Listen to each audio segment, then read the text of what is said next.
Welcome to the deep dive. We're always looking for that shortcut to, well, getting you properly informed. And today, that shortcut is kind of literal, actually. We're diving into how you can unlock natural fluency in English, like much faster. Yeah, using the power of storytelling rather than, the old ways. Exactly. Ditching those maybe slightly soul-crushing methods, rote memorization, endless grammar drills. We've all been there. Totally. If you've got that folder full of language apps you started and then just stopped, well, this deep dive is definitely for you. It really is a completely different approach. We've synthesized sources from leading language acquisition experts, and they argue that embedding language in narrative, it's a genuine game changer. A game changer, okay. Yeah, a systematic way to sort of bypass all that frustration you get with textbooks sometimes. Right. So the mission today is to analyze why. Why is storytelling supposedly the fastest route? Not just to knowing English rules, but getting that effortless, intuitive fluency we all want. Okay, that sounds almost too good to be true. Let's unpack this. Yeah. I mean, we all know stories are more fun than vocabulary lists. That's obvious. Sure. But beyond enjoyment, what are the actual cognitive benefits? What makes stories stick in the brain so much better than staring at a conjugation chart? Well, the key finding, and this comes up again and again in the sources, is that storytelling kind of bypasses the brain's analytical rule checker. Okay. And instead, it directly engages its narrative centers. So when you read a list of, say, abstract words, you're using your working memory, which is, pretty limited. Right, it fills up fast. Exactly. But when you hear or read a story, your brain processes it more like an experience. It stores it in episodic memory, which is, well, it's vastly more powerful. Things stick better there. Okay, so if I just memorize the word, I don't know, chivalrous, it's a piece of data, it floats around. Pretty much. But if I read a story about a knight doing something chivalrous, I remember the scene, the feeling, the action, and the word is suddenly anchored to something real, something human. Precisely. That immersion in the narrative gives you crucial context. And fluency isn't just knowing what a word means in the dictionary. No, it's about using it. Right. It's knowing how and when and where to use it naturally in a conversation. You're not learning abstract rules in isolation. You're seeing grammar, vocabulary, everything in action, alive within a situation. And that makes it easier to pull out when you need it. Dramatically improves retrieval speed. And that speed, really, is what we perceive as fluency. That's a really important distinction. So thinking bigger picture here, it's not just about remembering words better. It's about getting a real feel for the language intuitively. Absolutely. And the benefits just spiral from there. You get better memory, obviously, deeper understanding of context. It's more enjoyable, so you stick with it longer. Which is key. Huge. And critically, you get cultural competence. Yeah. Stories expose you instantly to different accents, natural speaking styles, cultural nuances, things a textbook just can't capture. Yeah, you start to understand how the language actually lives in the real world. You get a well-rounded feel for it. Okay, so we've established the why. It works because it taps into how our brains are wired for narrative. But you mentioned the sources stressed. This isn't just any story, anytime. Right. If we want to move from just, passively listening to actively learning, what kinds of stories should we be looking for? What are the options? Yeah. It's not one size fits all. You need to choose your stories kind of strategically, depending on your goals and your current level. Think of it like a big buffet of narrative options. All right, let's go through the buffet then. Where should someone start if they're right at the beginning, building that foundation? Okay, for beginners, the key things are structure and reliable repetition. That's where fairy tales and fables are surprisingly effective. Like children's stories. Exactly. Think Cinderella or The Tortoise and the Hare or The Little Red Hen. They use simple language. The moral is usually clear. And crucially, they often have these inherently repetitive structures. Like the character tries something, fails, tries again. Precisely. Characters repeat actions with slight variations. And that repetition really helps solidify basic grammar patterns, but without feeling like you're doing a boring drill. Okay, so repetition but wrapped in a story. Makes sense. What about moving up a level? Someone maybe has basic words but needs more description, more nuance? That's where short stories become really valuable. They offer huge variety in themes, styles, everything, but the key is their manageable length. Right, you don't feel overwhelmed like you might with a whole novel. Exactly. That feeling of accomplishment after finishing one is motivating. And with short stories, your focus can shift towards vocabulary building. Pay attention to how the author describes people, places, feelings. Look for those rich adjectives and verbs. So from structure in fables to descriptive language in short stories. Got it.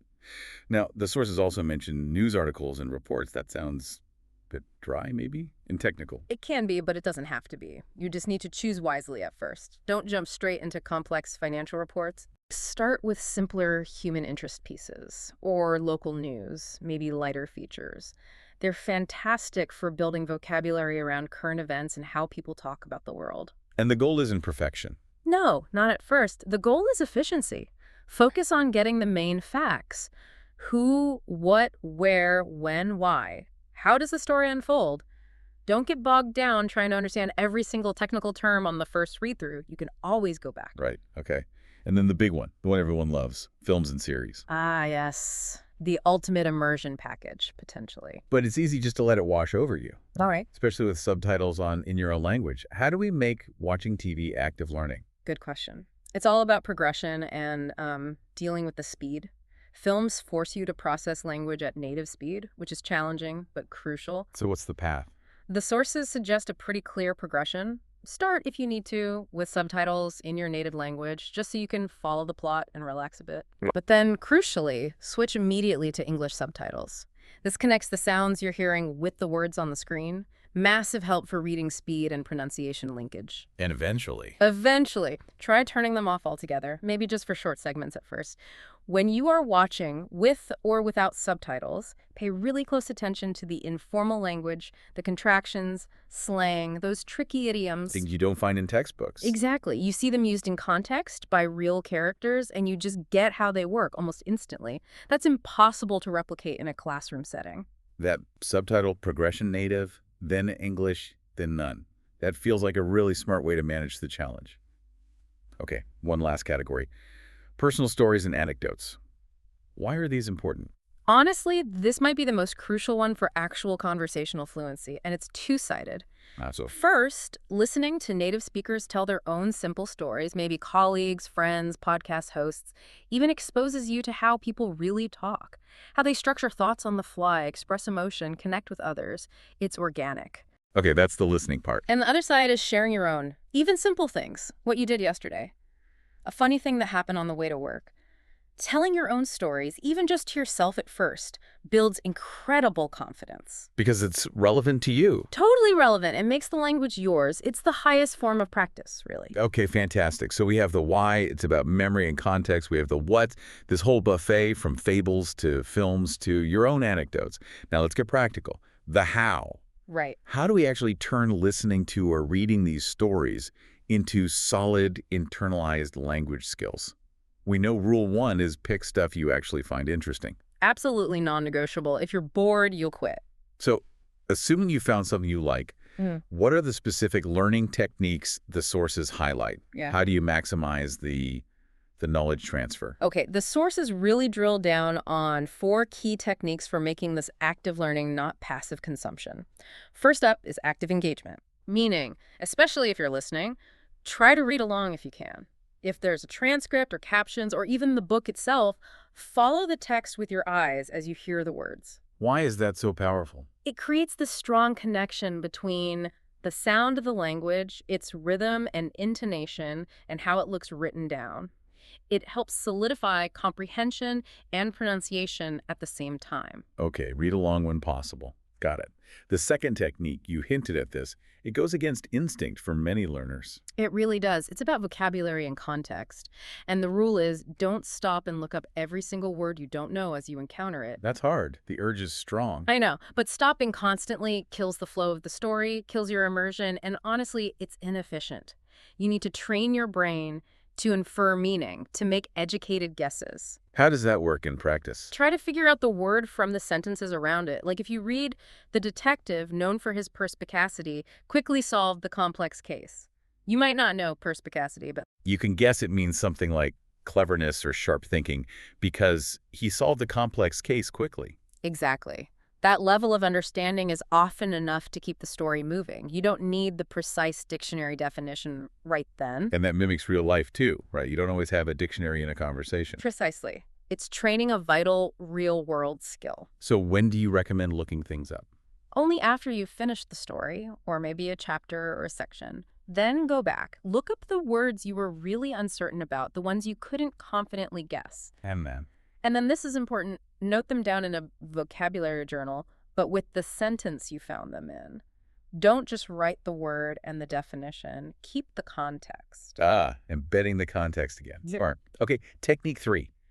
This sounds like where the learning really shifts gears, from taking information in to pushing it out. Yes, this is where it gets really interesting, as you say. This is retell the story. You absolutely must move from just understanding passively to actively producing the language yourself. So once you finish reading or listening, you try to summarize the story. The whole thing. Doesn't have to be. Could be the whole plot. Could be just one scene. Could be just describing a character. The point is, you do it in your own words. Who do you tell it to? Anyone. Tell it to a friend, a language partner, your cat, or just summarize it out loud to yourself. Maybe even record yourself on your phone. And why is this retelling step so vital? What's happening in the brain? It forces active retrieval. Your brain has to search for the vocabulary, assemble the sentences, think about the grammar, all under the pressure of actually communicating an idea. It's like practice for real conversation. It is practice. That retrieval practice is what fundamentally builds confidence and speed. It moves the language from your passive memory into your active toolkit, ready to be used. It's maybe the ultimate shortcut to actually owning the language. Yeah, okay. Retelling is key. And the final technique makes it social. Yes. Number 4 is discussion. If you can, talk about the story with other people. Other English learners are perfect for this. Like a book club. Exactly. Or an online forum, or just chatting with a language partner. The story gives you a shared foundation, a ready-made topic. It provides fantastic low-pressure speaking practice. You're using the story's themes and vocabulary as a springboard for your own ideas and conversation. Brilliant. Okay, these 4 techniques, active engagement, vocabulary and context, retell the story, and discussion sound really practical. To make this even clearer, the sources had some success stories, right? Real people. Yeah, a couple of really good snapshots that show how this works for different people. There was Sarah. She found traditional grammar study incredibly dry, almost gave up learning English entirely. I think many can relate to that. For sure. But then she started reading simple English novels, purely for enjoyment. And what happened was her vocabulary just started expanding naturally, almost without her noticing. Just by reading. Just by reading enjoyable stories. And she began to understand complex sentence structures kind of intuitively, just by seeing them used over and over in context. She absorbed the patterns without consciously memorizing rules first. So the story provided the grammar lesson, implicitly. Exactly. And then there was David. His issue was different. His reading was okay, but he felt stuck when it came to speaking. He sounded hesitant, unnatural. A common frustration. Very. So what he did was he started actively mimicking the dialogue from his favorite TV shows. Not just the words, but the intonation, the rhythm, the speed. Like acting it out. Pretty much. And that practice, that imitation, dramatically improved his fluency and his pronunciation. And crucially, he started picking up all this cool, natural slang and conversational flow. The stuff that's never in the textbooks. Never. He learned how people actually talk. Those examples really drive it home. This isn't about passively consuming content. It's about treating stories like a language lab.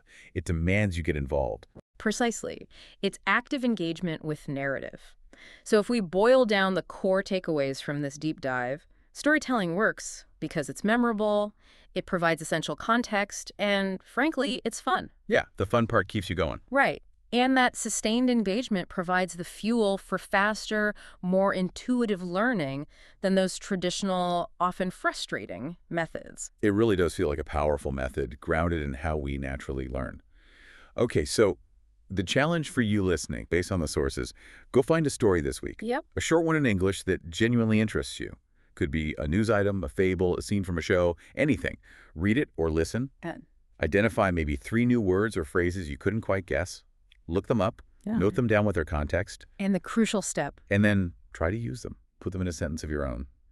And actively retell that story or part of it, even just to yourself. Make it active. Make it active. And as you're doing that, as you're practicing retelling and using those new words, here's a final thought to chew on, something to consider. If learning really is faster and more intuitive when the knowledge is wrapped up in a story, what about creating your own stories? Even super simple ones, like just a sentence or two describing your day using a new word you learned. Could that process, the act of creating your own tiny narrative, be the ultimate shortcut to truly owning and applying new language, turning you from just a learner into a storyteller yourself?